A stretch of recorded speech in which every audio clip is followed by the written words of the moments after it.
Cat nutrition tips. Watch this video for important nutrition tips to keep your feline child healthy and happy, and learn how to structure a good diet for your kitten, adult cat, senior cat, or overweight cat.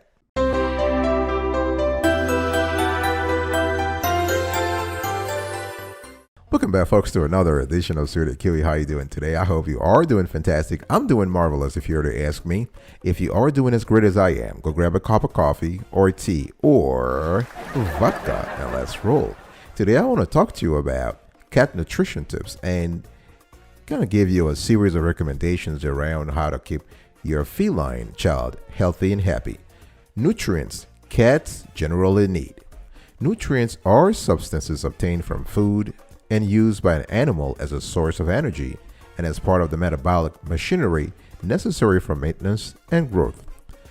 Except any special needs, illness-related deficiencies, or instructions from your vet, your pets should be able to get all the nutrients they need from high-quality commercial pet foods, which are formulated with these special standards in mind.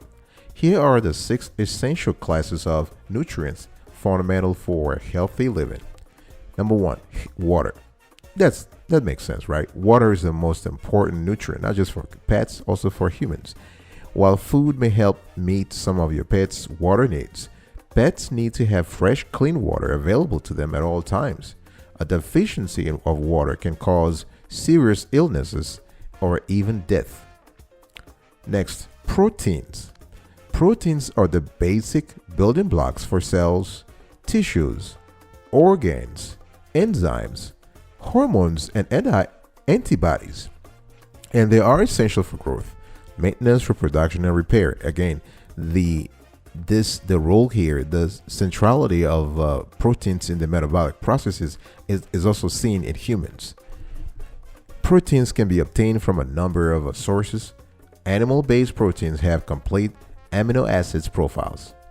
Do not give your pet raw eggs, please, guys. This is very important. Ladies and gentlemen, do not give your pet raw eggs. Protein is also found in vegetables, cereals, and soy, but these are considered incomplete proteins. Then you have amino acids. Amino acids are the building blocks of proteins, and they are divided into essential and non-essential amino acids. Essential amino acids cannot be synthesized by the animal in sufficient quantities and must be supplied in the diet. Essential amino acids include arginine, methionine, histidine, phenylalanine, isoleucine, threonine, leucine, tryptophan, lysine, valine, and taurine. Please excuse my pronunciation. I think I kind of skipped the biology classes in college. And then you have so besides the essential amino acids, we also have non-essential amino acids. And this can be synthesized by your pet and are not needed in the diet. The essential amino acids taurine is required for companion cats. So taurine is required for the prevention of eye and heart disease, as well as for reproduction, fetal growth, and survival. This essential amino acid is only found in foods of animal origin, such as meat, eggs, and fish. But again, don't give raw eggs. No raw eggs to your cat. Fats. So fat is also another important nutrient. Fats are the most concentrated form of food energy, providing your pet with more than twice the energy of proteins or carbohydrates. Fats are essential in the structure of cells and are needed for the production of some hormones. They are required for absorption and utilization of fat-soluble vitamins. Fats also provide the body insulation and protection for internal organs. And this is very important, especially for kittens and senior cats. Essential fatty acids must be provided in the pet's diet because they cannot be synthesized by a cat in sufficient amounts. So linoleic acid is an essential fatty acid for cats. And then you have arachidonic acid, which is an omega-6 fatty acid. It's also essential for cats for the maintenance of the skin and coat, for kidney function, and for reproduction. Now let's talk a little bit about omega-5, omega-3, and omega-6. Now, those two fatty acids play an important role in healing inflammation. Replacing some omega-6 with omega-3 fatty acids can lessen an inflammatory reaction, whether it is in the skin due to, say, allergies, the joints from arthritis, the intestines from, say, inflammatory bowel disease, or even in the kidneys from progressive renal failures. Let's talk about carbs now. Carbohydrates, they provide energy for the body's tissues, play a vital role in the health of the intestines, and are very likely to be important for reproduction. Now, there is not biology or the experts haven't set a minimum carbohydrates requirement, but there is a minimum glucose requirement necessary to supply energy to critical organs, for example, the brain. Fibers are kind of carbohydrates that modify the mix of the bacterial population in the small intestine, which can help manage chronic diarrhea, for example. So for cats to obtain the most benefit from fiber, the fiber source must be moderately fermentable. So foods that are high in fiber are not good for cats with high energy requirements, such as those who are young and growing, the kittens and some of the pre-adult cats. Vitamins are important. Vitamins is the last but very important nutrients that a cat needs also. Vitamins are catalysts for enzyme reactions. So tiny amounts of vitamins are essential to cats for normal metabolic functioning. The thing here is that the majority of vitamins cannot be synthesized in the body, and therefore they are essential in the diet. When feeding a complete and balanced diet, it is unnecessary to give a vitamin or mineral supplement unless a specific deficiency is diagnosed by a vet. Over supplementation can result in poisoning with some key vitamins and minerals. Minerals are inorganic compounds that are not metabolized and yield no energy. These nutrients, however, cannot be synthesized by animals and must be provided in the diet. So generally, what are we talking about here? Generally, minerals are most important as structural constituents of bones and teeth for maintaining fluid balance and for their involvement in many metabolic reactions. I'll be right back right after this. Don't go anywhere.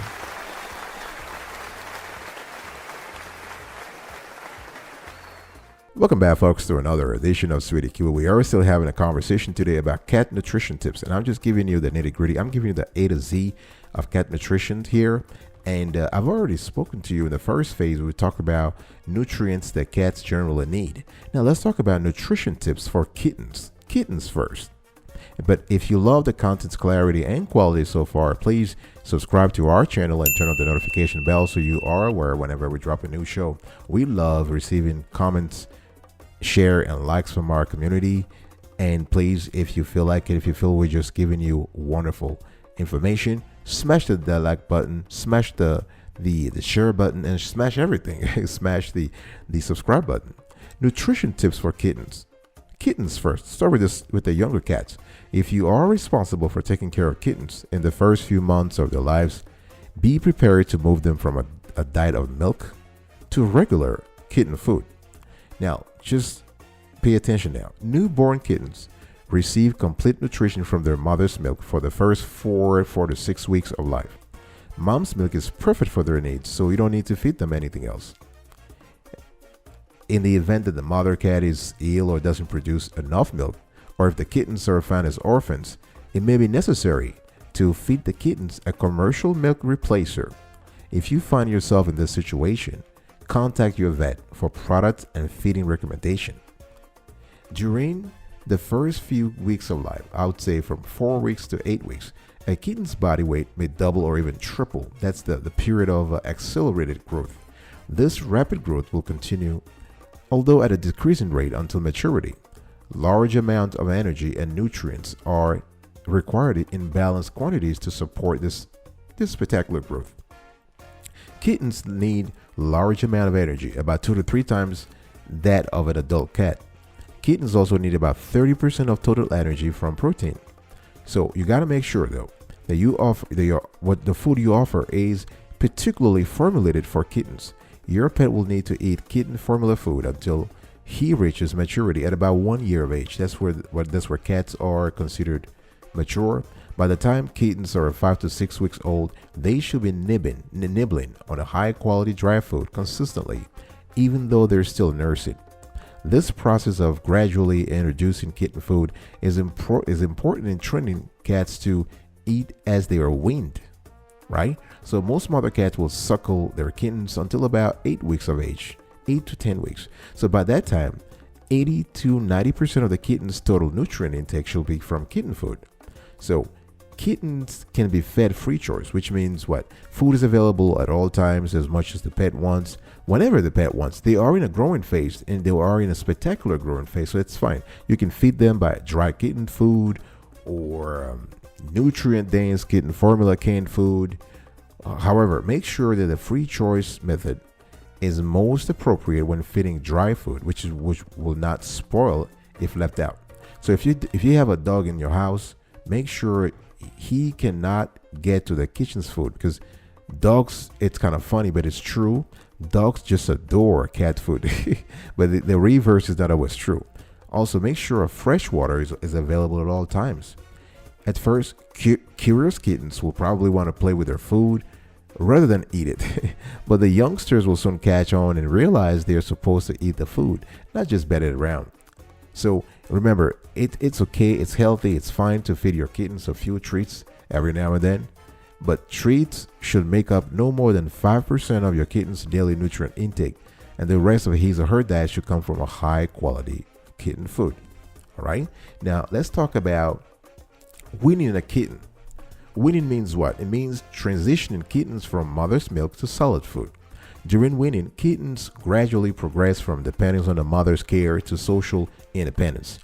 Ideally, weaning is handled entirely by the mother cat. Nonetheless, if the kitten in your care, let's say, has been separated from his mother, or if you're fostering a litter or a pregnant cat about to give birth, seeing the young ones through a successful weaning process may be up to you. When do you wean a kitten? Weaning normally begins when kittens are around 4 to 5 weeks old. 4 to 5 weeks old, and it's usually completed when they reach 8 to 10 weeks. So if you are in charge of weaning an orphan kitten, please remember that weaning should not be attempted at too early of an age.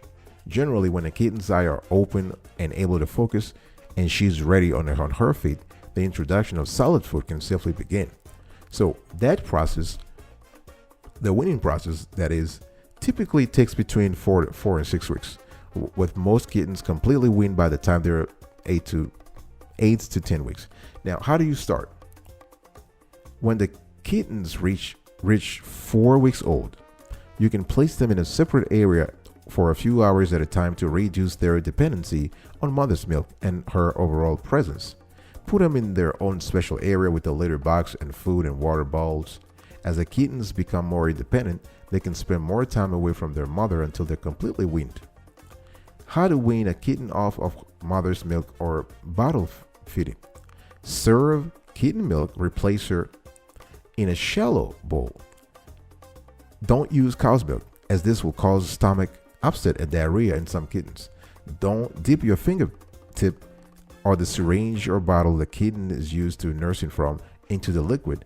Let the kitten lick it, then guide him by moving your finger down the bowl into the bowl. Please don't push his nose into the bowl, because this is very dangerous. He may inhale the liquid altogether and develop pneumonia or other lung problems.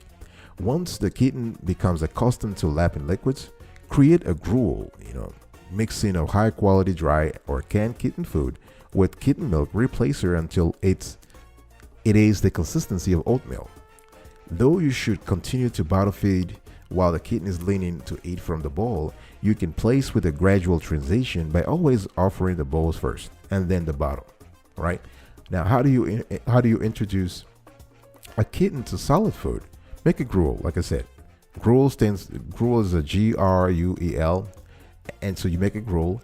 As I said earlier, as the kitten gets accustomed to eating, you gradually decrease the amount of milk replacer you add while slowly increasing the amount of kitten food.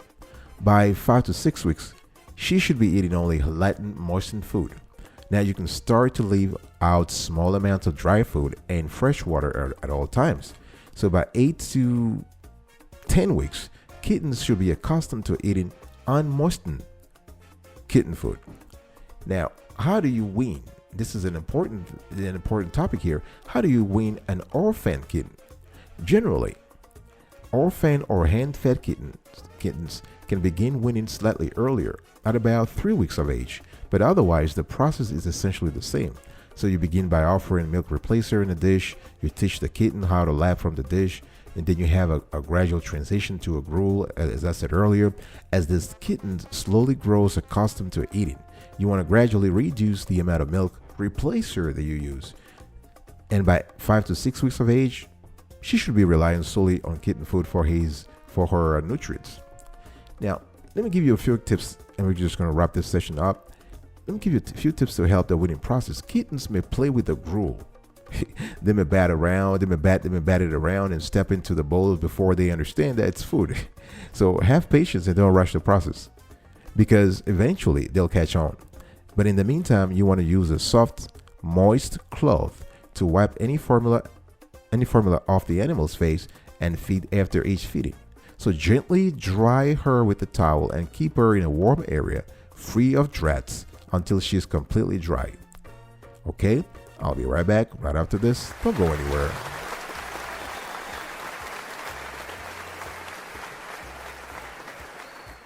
Welcome back, folks, to another edition of Sweetie Kiwi. So I've spoken to you about nutrients that cats need. I just spoke to you about kittens. Now let's talk about adult cats. Adult cats, they've got to eat enough of a high quality, nutritious food to meet their energy needs and to maintain and repair body tissues.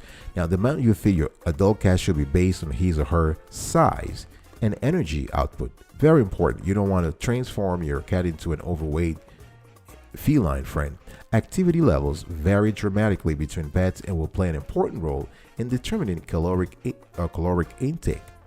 A cat with a normal activity, normal meaning I'm putting normal here in quotes, but a cat with a normal activity level should receive what I call maintenance energy. A cat who mostly lies around the house may require 10% below maintenance, while an active kitty who plays all day may require maintenance plus 20 to 40%. Your cat should always have free access to fresh, clean water.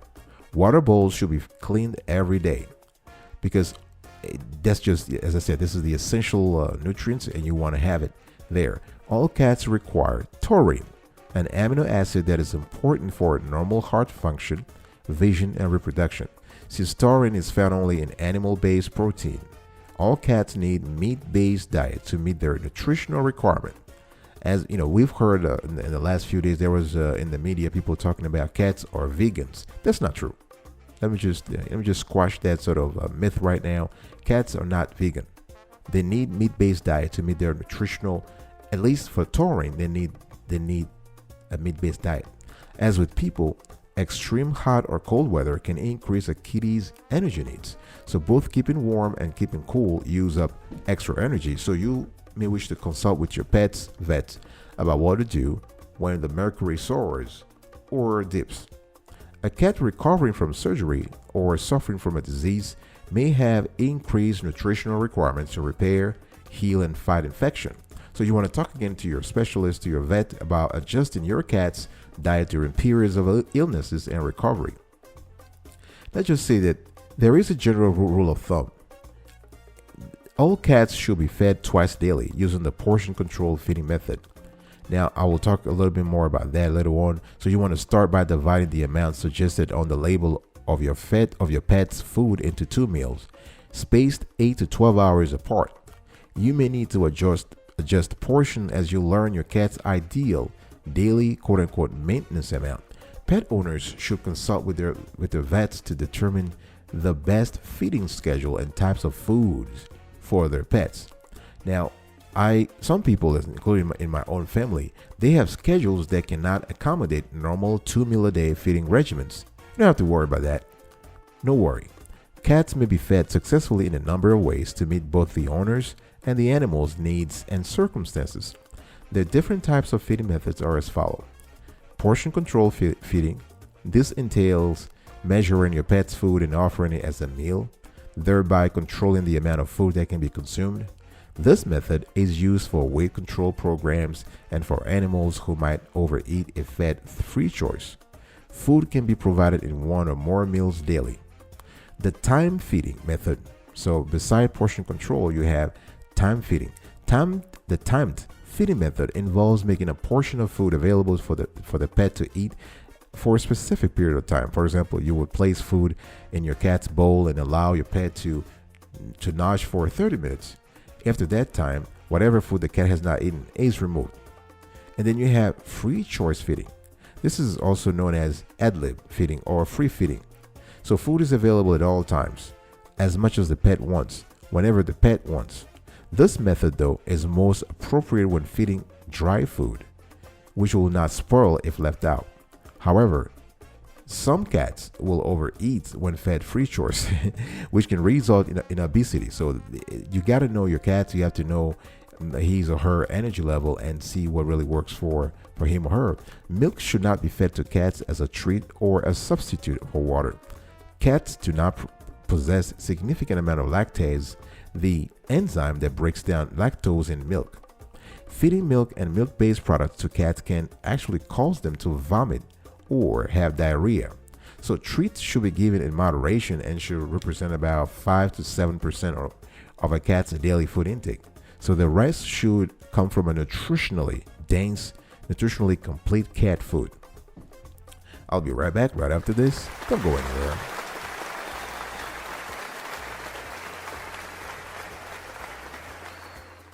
Welcome back, folks, to another edition of Sweetie Kiwi. I'm glad you're still around with us today. I love this topic. I love cats. I love dogs. And we are talking today about cat nutrition tips. And I want to talk to you about senior cats. And again, if you just love the content you're hearing so far and you haven't already done so, please consider subscribing to our channel and turn on the notification bell so you can be informed whenever we drop a similar show. And we do this every now and then. We do drop shows every single day, but we don't cover just pets all the time. But this is just great. I love cats. I think they're just wonderful pets. And let me talk to you now about senior cats. Cats begin to show visible age-related changes at about 7 to 12 years of age. There are metabolic, immunologic, and body composition changes too. Some of these are unavoidable. Others can be managed with diets. So you want to start your cat on a senior diet at about 7 years of age. The main goals in feeding an older cat should be to maintain health and optimum body weight, slow or prevent the development of chronic disease, and minimize or improve clinical signs of disease that may already be present. As a cat ages, though, health issues may arise, including, so you can see a deterioration of skin and coat, loss of muscle mass. You have more frequent intestinal problems. Arthritis is also a condition you see as the cat ages. Obesity, dental problems, decreased ability to fight off infection. Routine care for geriatric pets should involve a consistent daily routine and periodic veterinary examinations to assess the presence or progress of chronic disease. Stressful situation also, as well as abrupt changes in daily routine, should be avoided at a maximum. So if you see a drastic change, this must be made to an older pet's routine. You want to minimize stress and to realize the change in a gradual manner. So that's for senior cat. Let's now talk about overweight cat. Now, unfortunately, we humans have transferred our obesity problem to our lovely pets. So obesity therefore has become an extremely common problem in pets and can be detrimental to the health of a cat. The overweight pet has many added stresses upon his or her body, and it is an increased risk for diabetes, liver problems, and joint pain. Now, obesity develops when energy intake exceeds energy requirements. So the excess energy is then stored as fat. Once a pet is obese, she may remain obese even after excessive caloric intake stops. The majority of cases in obesity are related to simple overfeeding coupled with lack of exercise, right? So, as a subjective assessment of body conditions, you, the pet owner, should be able to feel the backbone and palpate the ribs in an animal of healthy weight. If you cannot feel your pet's ribs without pressing, there is too much fat. You should also see a noticeable waist between the back of the rib cage and the hips when looking at your pet from above, right? So if you view from the side, there should be a tuck in the tummy. The abdomen should go up from the bottom of the rib cage to inside the rights. Now, I recommend that you consult your pet's vet before starting on a weight loss program. And this program, if activated properly, should include three major areas. Overweight animals consume more calories than they require, so you want to work with your vet to determine your pet's caloric requirements, select a suitable food, and calculate how much to feed. This diet, though, this weight loss diet, should contain a normal level of a moderately fermentable fiber and the type of fat that prevents the skin and coat from deteriorating during weight loss. Diets that dilute calories with high fiber lead to increased stool volumes, frequent urges to defecate, and variable decreases in nutrient digestibility. So after taking care of the food, you want to increase physical activity. This can be a wonderful contributor to both weight loss and maintenance. So regular exercise burns more calories, reduces appetite, changes the body composition, and will increase your pet's resting metabolic rate. A successful weight management programs, that's the third one. We're talking about lifestyle here. So we talked about food, physical activity, and then you have lifestyle. So a successful weight management program requires permanent changes in the behaviors that have allowed a pet to become overweight. So perhaps you're giving your pet too many treats, for example, or not giving her enough opportunities to exercise. All right. So if you're really committed to your pet's weight loss, here are a few things you gotta do. You gotta start doing them today. Remove the pets from the room when the family eats. Feed your pet several small meals throughout the day. Feed all meals and treats in the pet's bowl only. You want to reduce snacks or treats. Provide non-food related attention. Okay? All right, so this is really the recap of today's show. I think I'm very happy that you enjoyed it. I hope you enjoyed it. And I enjoyed it. And the whole team of the Awesome Sweetie Kiwi Show enjoyed it. And today I spoke to you about nutrients cats generally need, nutrition tips for kittens, adult cats, senior cats, and overweight cats. All right. I will see you next time. Until then, remember, stay marvelous.